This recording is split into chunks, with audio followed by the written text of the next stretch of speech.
have we have elected officials or delegation, and we have six speakers. So I'll call three at a time. James Gavrilos from the Ed Foundation, Claudio Kirk-Bartow from Junior Achievement, and Charmaine Postel from the PTA.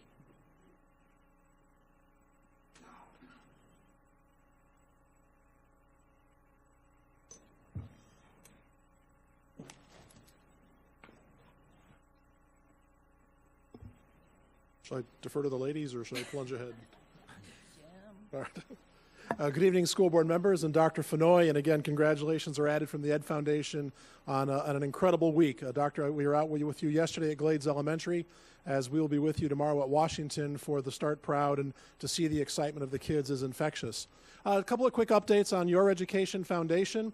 It's been an extremely busy summer for supply drives. We have had 220 of our boxes spread throughout the county collecting school supplies for our Red Apple Supply Store, which, as I shared with you at last month's meeting, this year we are expanding to incorporate 42 schools. So we're clear, the 42 schools that we serve all have a population where 95% of the children are on free or reduced lunch. Our goal at Red Apple Supply is one day every one of our schools would be able to come, and we'd be able to make sure that no teacher would ever have to dip into their pockets again. We have a great job at the Ed Foundation. We work with these amazing partners like Comcast, Florida Power and Light, Office Depot that you heard earlier. Bank of America has had our supply drive boxes in every one of their branches in Palm Beach County. On Saturday night, we had a great time at Roger Dean Chevrolet Stadium. Dr. Fenoy, you should be proud. Dr. LaCava threw out the first pitch along with Fab Brumley. And I won't mention that Fab Brumley threw it better than Dr. LaCava did, but he did get to throw out the first pitch. To illustrate the excitement that is around Red Apple Supply Store in the business community here in Palm Beach County, Bryce Sartori, who's Director of Governmental Affairs for the Realtors Association of both Palm Beach and Broward, has been doing a supply drive for us. Today he had to rent a truck, and 15 realtors brought 27 boxes of school supplies, totaling about 1,700 pounds, which translates into school supplies for just over 200 children. This is the business community you have here. So Red Apple Supply is up and running. The second area that I would address, you'll be getting a formal invitation from us, board members, and obviously Doctor and your team. Our Go Teach grants will be awarded on Thursday evening, September 27th, at Kaiser University, their flagship campus. We're going to be asking board members to join in the presentation of these grants to over 60 local teachers who have creative and innovative ideas that we think are going to touch lives, change lives, and really elevate children out of that cycle of poverty and give them the education they need to succeed. So we're very excited about our Go Teach grants. We're excited about the partnerships we have with the business community as well as the school district. And Doctor, I want to thank you, Amity Schuyler, and your entire staff, Rick Peoples, and the whole operations team who have made these school renovations go so smoothly. Last but not least, I'm going to actually finish early tonight. That may be the first time in history. And I want to thank Karen Brill for your very kind words. Ladies and gentlemen of the board, I often and typically close my presentations with, "We are your education foundation." And we were very proud this year when Charity Navigator, who is the nation's largest assessor of charities, issued a 4-star rating for the Education Foundation of Palm Beach County. According to their own rating system, this puts us in the top 25% of all charities nationwide. What it means is that when people contribute, their funds are being used appropriately, efficiently, and productively, and it means we're very transparent. So I want to thank Dr. Fenoy and the board for all of your support. I certainly want to thank Mr. Ed Tanser from Gunster and Meredith Trim and the entire board of directors of the Education Foundation and that incredible staff that we have that every day goes out and do what we can for the schools, teachers, and students in the finest school district in the state of Florida. Ladies and gentlemen, we are your Education Foundation. Thank you very much. Ms. Bartow. Good evening. I'm Claudia Kirk-Bartow, and I'm the president of Junior Achievement of the Palm Beaches and Treasure Coast, as you know, because I've been in front of you before. But tonight I also have our education chair for Junior Achievement, Leanne LeBons, with me, but she had me do the presentation. Thank you very much. She is a trustee at the Stiles Nicholson Foundation, which is an amazing partner, both of Junior Achievement and the Ed Foundation and the school district programs. But you'll be receiving in a couple of days the statistics that I'm going to go over today in a quick report, because junior achievement makes about $1 million investment in the schools and in the students in our community. So it's been a success. We've been successful in equipping our future generations to be financially capable and tenacious, providing them with the tools to solve problems creatively, manage risk effectively, and welcome opportunity. Through our innovative and experiential financial literacy, work readiness, and entrepreneurial K through 12 programming, that's K through 12, not everyone remembers that, we help the next generation navigate their path toward their dreams. And during the 2017-18 school year, we connected 516 volunteers from 105 businesses with over 1,115 classrooms in Palm Beach County. Our volunteers served as role models and brought the real world into the classroom by providing 157,606 contact and instructional hours to those students, and that was about 25,500 students. And we know that this year is going to be even more exciting. Some of you know what's going on kind of behind the scenes and the work that we're doing in partnership, and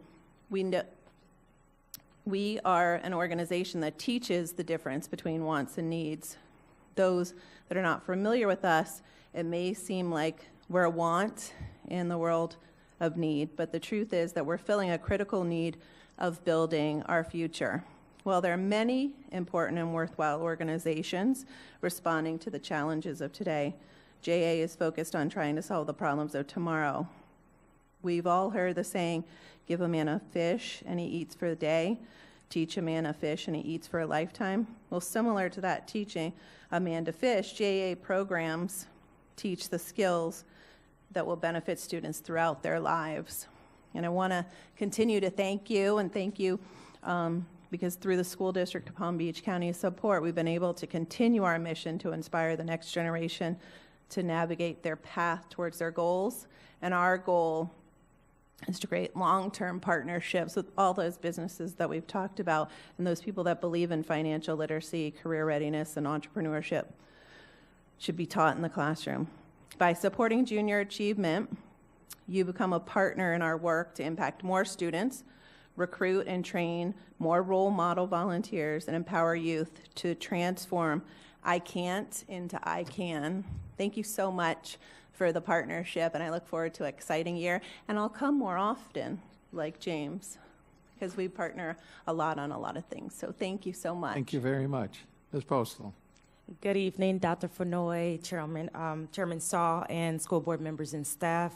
Charmaine Postal, as the new elected president of Palm Beach County Councils of PTAs and PTSAs. I'm here tonight to speak on behalf of PTA in our county. I'm excited to update you regarding our recent accomplishments. Many of our volunteers last month returned from Florida PTA's Leadership Convention, which we have every year in Palm Harbor, Florida. At Innisbrook. This convention was a wonderful opportunity for PTA members from across the state to network, exchange ideas, enhance their skills, and become empowered child advocates and leaders.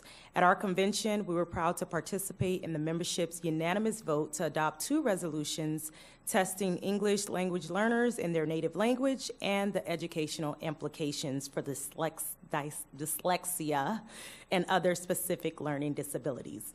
With the adoption of these resolutions, Florida PTA and its members will advocate for these issues and add them to our legislative platform.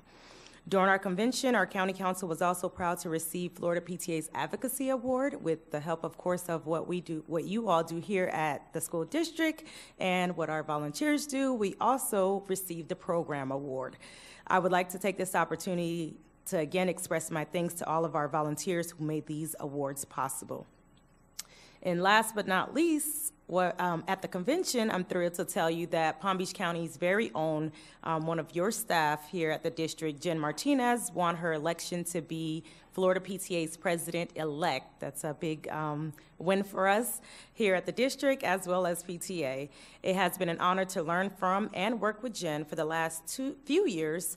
We are greatly looking forward to her leadership of Florida PTA in 2020 and 2022.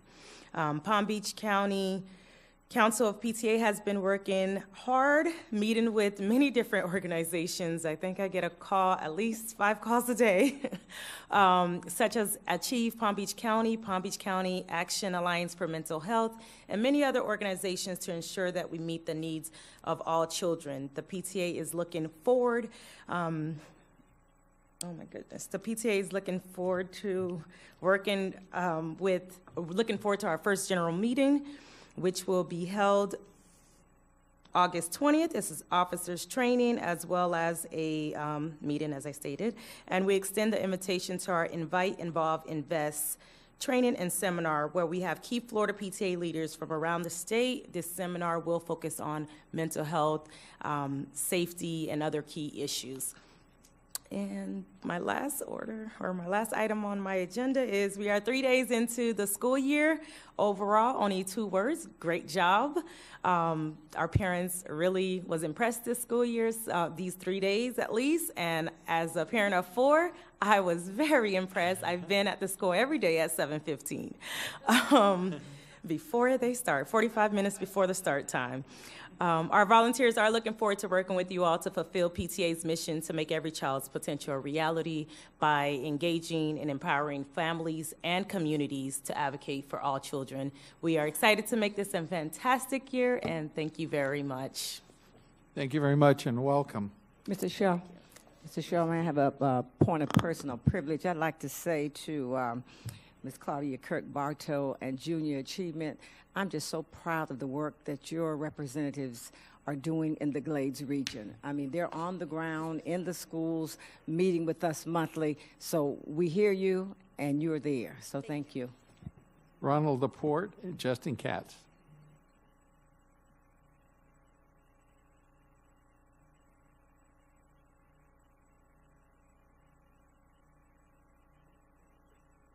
Mr. Laporte.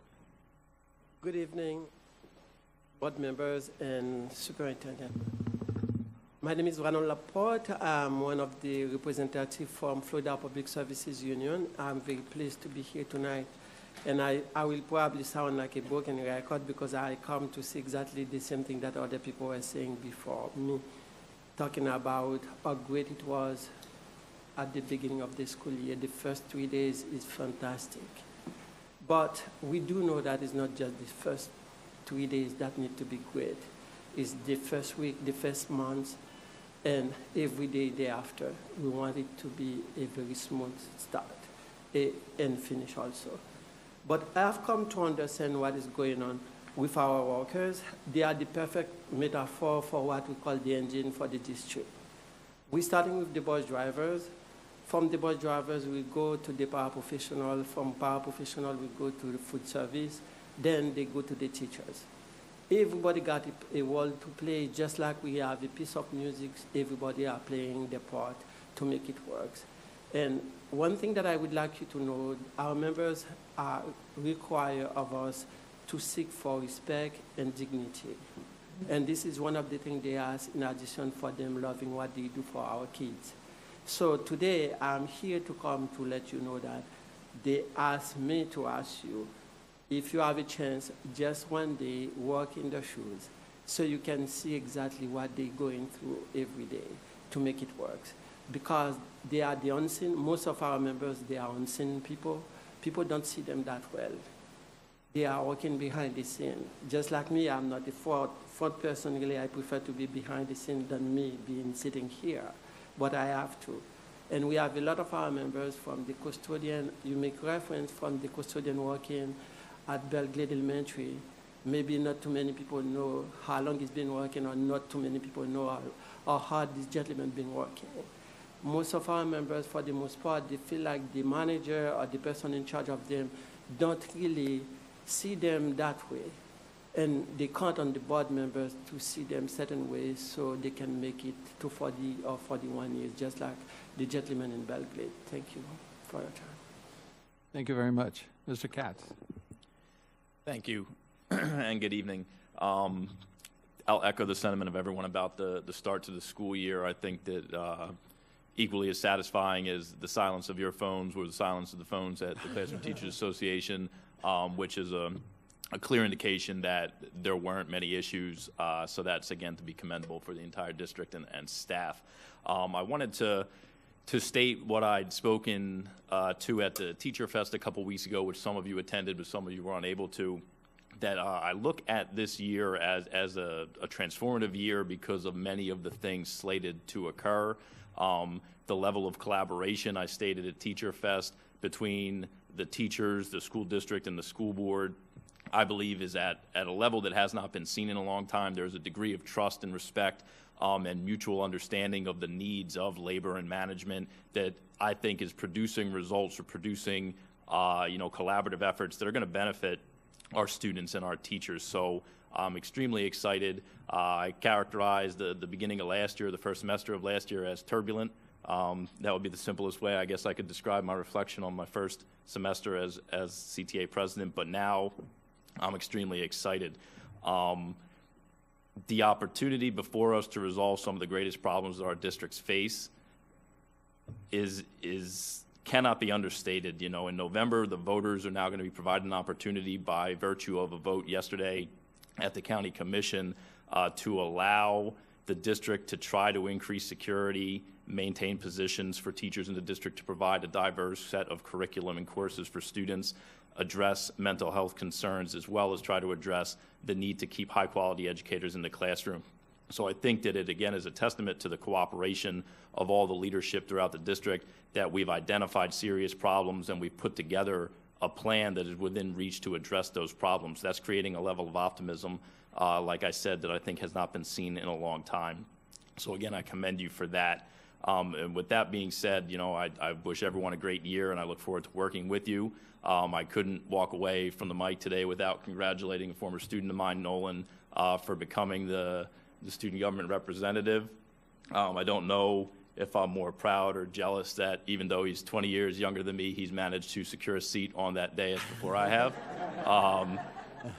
But I'm sure when I go home, I'll acknowledge that I'm certainly more proud, and I look forward to seeing him up here every month at the meetings, and I hope that he can learn a lot from the experience up here and take that forward in life. So again, congratulations. Thank you all for the opportunity to speak, and I look forward to a great school year. Thank you very much. Dr. Fenoy.